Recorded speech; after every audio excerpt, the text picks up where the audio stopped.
5वें दिन भी इजराइल कर रहा है ईरान पर अटैक। एक के बाद एक ऐसी जगहों को चुना जा रहा है और ऐसा लगता है कि उसने पहले से यह तय कर लिया था कि फेज वाइज उसे यह काम करना है। पहले फेज में वो क्या करेगा, दूसरे में क्या करेगा, और ऐसा लग रहा है कि अपनी योजना को वो प्लानिंग जैसा उसने किया था उसी हिसाब से अंजाम दे रहा है। और इजराइल की आर्मी का बहुत बड़ा दावा कि 5 दिन में दूसरी बार ईरानी आर्मी चीफ की हत्या कर दी है उसने। चीफ बनने के 4 दिन बाद ही अली शादमानी की हत्या कर दी गई। अली शादमानी मारे गए, शुक्रवार को मारे गए थे मेजर जनरल गुलाम अली राशिद, और अब शादमानी की बारी आ गई। शादमानी के बारे में यह कहा जा रहा है कि वो खमेनी के बेहद करीबी थे, विश्वास पात्र थे, और इसीलिए गुलाम अली राशिद के बाद उनको ये कुर्सी दी गई थी। लेकिन ऐसा तय कर लिया लगता है इजराइल ने कि कोई भी जो ऊंची कुर्सी में बैठेगा उसको उस ऊंचाई से और ऊंचे भेज दिया जाएगा। बहरहाल अगली खबर भी देख लीजिए। इजराइल के प्रधानमंत्री नेतन्याहू का बहुत बड़ा बयान। अगली खबर फ्लैश कीजिए। खमेनी की हत्या से ही जंग रुकेगी, नेतन्याहू ने कहा। इससे संघर्ष और बढ़ेगा नहीं, खत्म हो जाएगा, नेतन्याहू ने कहा। नेतन्याहू ने खमेनी को बताया सबसे बड़ा दुश्मन। ये बातें किधर जा रही हैं? ये क्या वाकई अब चीजें ऐसा है जो अब नियंत्रण से बाहर चली जाएंगी? ये तनाव और ज्यादा फैलेगा क्या? ईरान में क्या होने वाला है? ईरान में क्या अब वो होगा? ये कहते हैं life takes a full circle. क्या ईरान के मामले में ये अब होने वाला है? हमारे साथ मेजर गौरव आर्य जुड़ रहे हैं, आज बाहर से हमें ज्वाइन कर रहे हैं कहीं से। बहुत स्वागत है आपका मेजर साहब। एयर मार्शल पीके श्रीवास्तव हमारे साथ यहाँ मौजूद हैं और कर्नल साहब भी हमारे साथ मौजूद हैं। कर्नल शैलेंद्र, बहुत स्वागत है आपका। सबसे पहले तो मैं जरा ये समझना चाहता हूं कि ईरान हर गुजरते दिन के हिसाब से सिनेरियो ईरान इजराइल मामले में क्या दिखाई दे रहा है? मेजर गौरव। दिनेश, बहुत बहुत धन्यवाद। मैं आपको बताता हूं, सिंपल सी बात है, इंटेंट और कैपेबिलिटी 2 चीजें हैं जो हमें याद रखनी है। और ये नेतन्याहू कह क्यों रहे हैं ये भी मैं आपको शॉर्ट में समझा देता हूं। देखिए, कोई भी काम मुकम्मल अगर करना है तो आपके पास इंटेंट होना चाहिए और उस काम को करने की कैपेबिलिटी होनी चाहिए। यानी कि एक तो आपकी नियत होनी चाहिए और एक काबिलियत होनी चाहिए। ईरान के साथ सबसे बड़ी जो अभी बात है, जो नेतन्याहू चाहते हैं कि उसकी जो कैपेबिलिटी है, यानी कि उसके न्यूक्लियर एसेट्स, उसके बैलिस्टिक मिसाइल, ये सब उसको खत्म कर दे तो ईरान की कैपेबिलिटी खत्म हो जाएगी। लेकिन क्या कैपेबिलिटी खत्म होना काफी है? बिल्कुल नहीं। ईरान का इंटेंट कब खत्म होगा? जब उसकी टॉप लीडरशिप खत्म हो जाएगी। क्योंकि ईरानी लोग जंग नहीं चाहते। ईरानी लोग बड़े अमन पसंद लोग हैं, अच्छे प्यारे लोग हैं, मोहब्बत करने वाले, प्यार मोहब्बत से रहने वाले लोग हैं। लेकिन इनका जो ये टॉप एशेलॉन है ईरान का, उसने ये जिहाद का राग एक पकड़ लिया है और उसके पीछे उसके पीछे लगा हुआ है जिहाद के राग के। तो इसकी ये that is why Netanyahu is saying कि जब तक खमेनी को आप नहीं निपटाएंगे ये जंग नहीं खत्म होगी और उसके बाद एस्केलेशन नहीं होगा, उसके बाद डी एस्केलेशन होगा, सब शांत हो जाएगा। इंटेंट एंड कैपेबिलिटी है दिनेश। इंटेंट एंड कैपेबिलिटी, ये इंटेंट क्या है वो तो इजराइल लगातार दिखा रहा है और कैपेबल है वो ये भी लगातार दिखा रहा है। लेकिन ये लीडरशिप का सफाई मुझे बहुत अच्छे से याद है। ऑपरेशन सिंदूर के दौरान जब हम लोगों की बातचीत हो रही थी तो आपका और एयर मार्शल श्रीवास्तव लगातार ये कहते रहे थे कि आप वहां टारगेट कीजिए आर्मी की लीडरशिप को और ये भी तय कीजिए कि वहां बेशक रिटायर हो जाए वहां का जनरल, लेकिन उसको छोड़िए मत, फिर उसके अंजाम तक पहुंचाइए, तब इनको इबरत हासिल होगी। क्या ये बात इजराइल बहुत पहले भांप चुका है? बिल्कुल भांप चुका है और इजराइल हमेशा से करता रहा है। आपने देखा कि हिजबुल्लाह के मामले में उसने वहां की लीडरशिप खत्म की, हमस के मामले में लीडरशिप खत्म की, हूती की भी लीडरशिप खत्म की, और यहां पर भी पहला निशाना मिलिट्री और साइंटिफिक लीडर्स, न्यूक्लियर जो लीडर्स थे उन पर किया। और ये इतना प्रिसाइज रहा है दिनेश, एक बात आपको जरूर चौंकाएगी कि ये खबर उनकी जो जमीनी खबर है, जो मोसाद का ऑपरेशन है, जो उनकी यूनिट 820 है उसका जो ऑपरेशन है, जो उनका साइबर ऑपरेशन है, वाह क्या काबिले तारीफ है। जो जहां होता है वहीं मार देते हैं। ऐसा कभी आपने किसी आर्मी को करते देखा है? निशाना और सिर्फ उतना ही, लीडरशिप को खत्म करते हैं, लॉन्चर्स को खत्म कर दिया।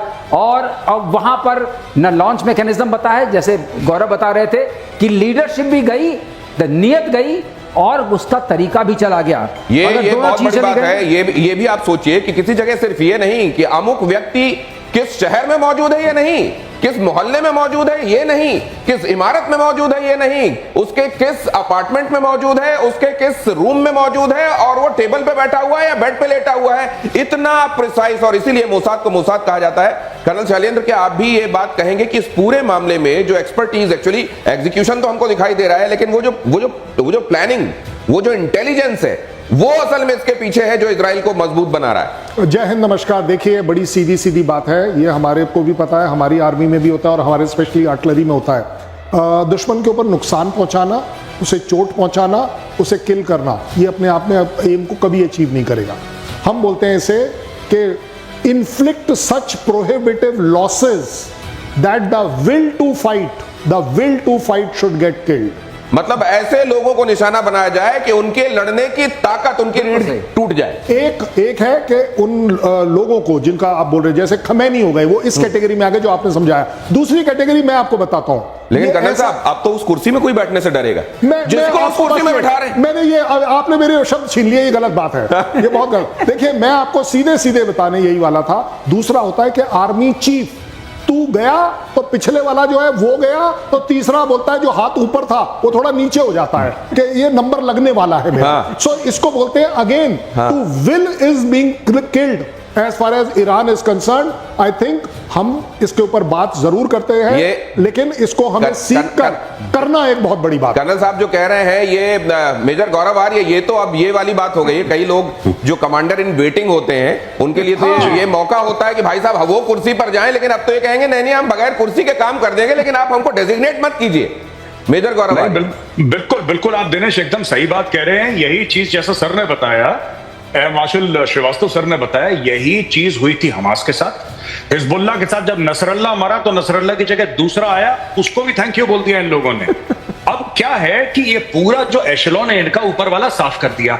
आज आप चाहे बात करें ये इस्लामिक रेवोल्यूशनरी गार्ड कोर की बात करें, आप इनकी रेगुलर आर्मी की बात करें, आप इनके इंटेलिजेंस सेटअप की बात करें, आप इनके एयर डिफेंस की सेटअप की बात करें, कल बड़ी सुंदर बात बोली थी सर ने, बड़ी खूबसूरत बात बोली थी कि ये रिफ्यूलिंग कर रहे हैं तेहरान के ऊपर। अब आप समझ लीजिए इस लेवल की एयर सुपीरियरिटी कि ये रिफ्यूलिंग कर रहे हैं।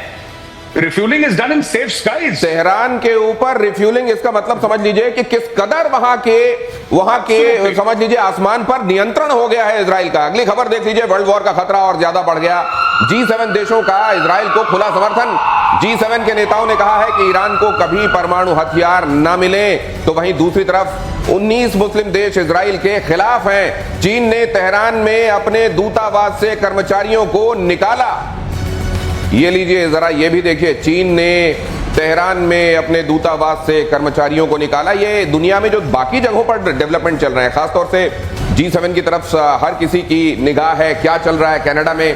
तो लोग देख रहे हैं ट्रंप वहां से क्यों चले जा रहे हैं। लोग ये भी देख रहे हैं कि ट्रंप कुछ बोल रहे हैं, इतने में कनाडा के पीएम आकर कहते हैं नहीं नहीं, अब देखिए प्रेसिडेंट के तौर पर मुझको अपनी जिम्मेदारी निभानी दीजिए। उनको बीच में रोक दिया जाता है। एक्चुअली क्या चल रहा है ये लोग जानना चाहते हैं। G7 की बैठक में क्या हुआ और वर्ल्ड ओवर क्या चल रहा है और यहां से क्या इंडिकेशंस मिल रहे हैं। मेजर गौरव, देखिए, ट्रंप तो बीच में निकल लिया है, जैसा आपने शुरू में ही अपने बयान में बताया था कि ट्रंप साहब आए, वहां पे हाय हेलो करा, हाथ वाथ हिलाए, एक दो डील वील शायद उनकी यूके से साइन होनी थी, उसको कर कुरा के ट्रंप ने बोला कि मैं निकल रहा हूं। अब इसका ये है कि ट्रंप ने ट्वीट भी करे हैं, ट्रूथ सोशल पे भी डाला है कि कुछ बहुत बड़ा होने वाला है। ट्रंप थोड़ा शोमैन किस्म का भी आदमी है। तो नहीं, मुझे ये समझ में नहीं आता, इमैनुअल मैक्रो ने अगर कोई बात कही थी तो इमैनुअल मैक्रो के ट्वीट को ये कहते हुए कि इनको तो कुछ मालूम नहीं है मैं क्या करने वाला हूं, ये हमेशा गेस कर, ये करने की क्या जरूरत थी उनको। नहीं, देखिए, वो टेलीविजन का आदमी है, वो रियलिटी टेलीविजन का आदमी है। आप ये समझिए ना, आप उसका बैकग्राउंड देखिए ट्रंप का।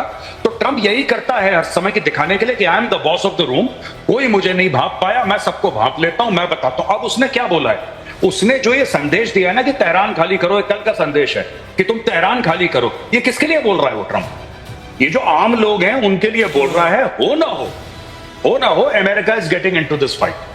अगर चीजें एक आध दिन में 48 घंटे के अंदर अगर चीजें उस तरीके से पटरी पे नहीं आई जैसे ट्रंप चाहता है, तो हो सकता है कि मैसिव बॉम्बार्डमेंट ऑफ तेहरान। और यह बात ट्रंप भी समझ चुका है, भली भांति परिचित है कि जब तक रिजीम चेंज नहीं होगा मिडिल ईस्ट में शांति नहीं आएगी। ये जो इकोनॉमिक कॉरिडोर की बातें कर रहे हैं कि इंडिया और ये पूरा इकोनॉमिक कॉरिडोर यूरोप का आगे तक मिडिल ईस्ट का ले जाने की बात कर रहे हैं, ये सब ख्याली पुलाव है। ईरान तो मना कर रहा है, कह रहा है मैं वो बंद कर दूंगा अपने पूरे सी लेन्स। मतलब आप भी यही कह रहे हैं कि खामेनेई के ऊपर अभूतपूर्व खतरा मंडरा रहा है, क्या आप भी यही कह रहे हैं? मैं आपके पास लौटता हूं। भयानक स्तर पर पहुंचा ईरान इजराइल युद्ध, G7 बीच में छोड़कर अमेरिका लौटे डोनाल्ड ट्रंप, जैसा हम आपको लगातार बता रहे हैं। ईरान के परमाणु कार्यक्रम पर रोक जरूरी है, यह ट्रंप ने कहा। तेहरान को फौरन खाली करने लोग, तेहरान को फौरन खाली कर दिया जाए। देखिए, पहले दिन जब इजराइल ने ईरान के ऊपर अटैक किया तो ट्रंप ने कहा नहीं, हमारा इससे कोई लेना देना नहीं, और आज वो कह रहे हैं कि तेहरान को पूरी तरीके से